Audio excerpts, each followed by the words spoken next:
AIMIM chief Owaisi ने एक बार फिर से बीजेपी पर बड़ा हमला बोला। तेल को लेकर के ओवैसी ने बीजेपी सरकार पर सवाल खड़े किए और कहा कि अमेरिका हमें कैसे इजाजत दे सकता है। ओवैसी ने कहा कि हम आजाद हैं, हम जिससे चाहे तेल खरीद सकते हैं, लेकिन अमेरिका के बयान के बाद भी बीजेपी इस पर खामोश क्यों है? क्या बीजेपी ट्रंप से डरती है? ओवैसी ने कहा कि अब बीजेपी और आरएसएस का राष्ट्रवाद कहां चला गया। कश्मीर में शुक्रवार को जुमे की नमाज के बाद कई इलाकों में शिया समुदाय ने रैली निकाल करके प्रदर्शनकारियों ने इजरायल और अमेरिका के खिलाफ जमकर नारेबाजी की। सबसे बड़ी रैली बड़गाम जिले में निकाली गई, जिसमें बच्चे, महिलाएं और बुजुर्ग भी शामिल हुए। सभी लोगों ने खामेनी की तस्वीर लेकर के अमेरिका और इजरायल का विरोध किया। प्रदर्शन के दौरान भारी सुरक्षा बल तैनात रहा। हैदराबाद में चार मीनार के सामने अमेरिका और इजरायल के खिलाफ एक बड़ा प्रदर्शन हुआ। ये प्रोटेस्ट कांग्रेस नेता राशिद खान की अगुवाई में किया गया। शुक्रवार को जुमे की नमाज के बाद प्रदर्शनकारियों ने इजरायल अमेरिका के खिलाफ जमकर नारेबाजी की और इस दौरान लोगों ने आयतुल्लाह अली खामेनी के पोस्टर भी लहराए। पश्चिम बंगाल की सीएम ममता बनर्जी ने वोटर लिस्ट की कथित तौर पर मनमाने ढंग से नाम हटाए जाने के विरोध में धरना शुरू किया और इस कदम से टीएमसी और चुनाव आयोग के बीच टकराव और बढ़ गया।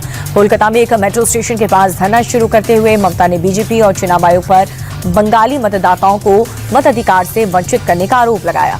साथ ही उन्होंने बेनकाब करने वाली कसम भी खाई। केंद्रीय गृह मंत्री अमित शाह ने फिर से कहा कि इसी साल 31 मार्च तक देश नक्सलवाद मुक्त हो जाएगा।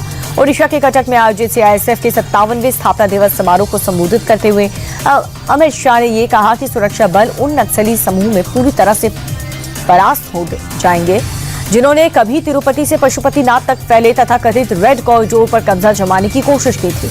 अमित शाह ने कहा कि नक्सलियों के पास हथियार डालने के अलावा अब कोई ऑप्शन नहीं है। पीएम मोदी ने वीडियो कॉन्फ्रेंसिंग के जरिए एग्रीकल्चर और रूरल ट्रांसफॉर्मेशन थीम पर पोस्ट बजट वेबिनार को संबोधित किया। पीएम ने पीएम किसान सम्मान निधि को किसानों के लिए बहुत उपयोगी बताया।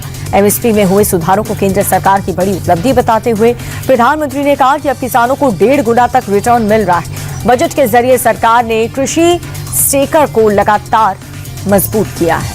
सेक्टर को राहुल गांधी ने एक बार फिर से यूएस ट्रेड डील को लेकर के बीजेपी पर हमला बोला। केरल में मैरियन कॉलेज के छात्रों से बात करते हुए ये कहा कि प्रधानमंत्री ने अभी जो डील की है उसने हमारा पूरा डेटा यूनाइटेड स्टेट्स को सौंप दिया गया है। इसके साथ ही राहुल ने एआई को लेकर के ये कहा कि भारत एआई में सफल नहीं है। साथ ही राहुल गांधी ने मिडल ईस्ट में जंग को लेकर के कहा कि युद्ध का असर सीधे भारत पर पड़ रहा है। तेल की कीमतें बढ़ने वाली हैं, इकोनॉमी भी स्लो हो जाएगी। महाराष्ट्र के सीएम देवेंद्र फडणवीस ने बजट पेश करते हुए किसानों के लिए एक बड़ा ऐलान किया। सीएम फडणवीस ने अहिल्याबाई होलकर शेतकरी कर्ज माफी योजना शुरू करने की घोषणा की। सीएम ने ऐलान ये किया कि योजना के तहत किसानों को 2 लाख रुपए तक कर्ज माफ किया जाएगा। साथ ही जो किसान अपना कर्ज नियमित रूप से चुकाते हैं उन्हें 50,000 रुपए की प्रोत्साहन राशि भी दी जाएगी। यूपीएससी ने सिविल सर्विस परीक्षा 2025 का फाइनल रिजल्ट जारी कर दिया है। राजस्थान के कोटा के अनुज अग्निहोत्री ने ऑल इंडिया टॉप किया है। टॉप 10 में 3 लड़कियां शामिल हैं। 958 कैंडिडेट्स अलग अलग सर्विसेज के लिए क्वालिफाई हुए।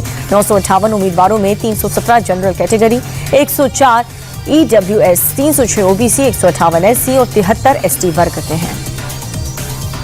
आंध्र प्रदेश सरकार छोटे बच्चों के सोशल मीडिया इस्तेमाल पर रोक लगाने जा रही है। सीएम चंद्रबाबू नायडू ने विधानसभा में कहा कि 13 साल के कम उम्र के बच्चों सोशल मीडिया इस्तेमाल पर रोक लगाने की तैयारी चल रही है। उन्हें बताया कि प्रस्ताव आईटी मंत्री नारा लोकेश ने दिया है। अगले 10 दिनों के भीतर ठोस कदम उठाए जा सकते हैं। सीएम ने कहा कि सरकार की प्राथमिकता बच्चों को सोशल मीडिया के दुष्प्रभाव से बचाना है। कारोबारी सप्ताह के आखिरी दिन शेयर बाजार लाल निशान पर बंद हुआ। सेंसेक्स 1097 अंक की गिरावट के साथ 58,918 अंक पर बंद हुआ। निफ्टी भी 315 अंक लुढ़क करके 24,450 के स्तर पर बंद हुआ। बैंक, रियल्टी और ऑटो शेयर्स में तेजी दर्ज की गई। सेंसेक्स के 30 में से 6 शेयर्स में तेजी दर्ज की गई है और वहीं निफ्टी 50 के 10 शेयर में बढ़त रही।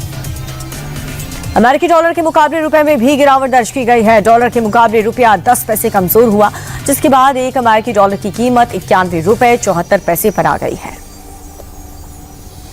शेयर मार्केट में गिरावट के चलते ज्यादातर शेयरों को नुकसान का सामना करना पड़ रहा है। वहीं कुछ शेयर्स को फायदा भी हुआ है।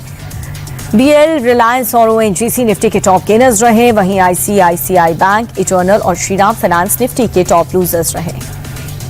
मिडिल ईस्ट में तनाव के चलते सोने चांदी के दाम में तेजी रही है। 24 कैरेट सोने का दाम 1,243 रुपए की तेजी दर्ज की गई, जिसके बाद 10 ग्राम सोने का भाव 1,60,990 रुपए पर पहुंच गया। वहीं दूसरी ओर चांदी के दाम में 3,803 रुपए की बढ़ोतरी रही, जिसके बाद 1 किलो चांदी का भाव 2,65,817 रुपए हो चुका है। बीते महीने फरवरी में वाहनों की बम्पर बिक्री हुई। कार, दोपहिया समेत सभी तरह के वाहनों की ताबड़तोड़ बिक्री हुई। ऑटो डिलीवर्स के एक संगठन फाटा के मुताबिक फरवरी में गाड़ियों की कुल रिटेल बिक्री 25.6% बढ़कर के रिकॉर्ड 24 लाख हो गई। पिछले साल फरवरी में 19,17,000 गाड़ियां बिकी थी। कारों की रिटेल बिक्री दोपहिया से भी ज्यादा 26% बढ़ी है। गांव कस्बों कारों की रिटेल बिक्री 34.2% और शहरी बाजार में 21% बढ़ी है।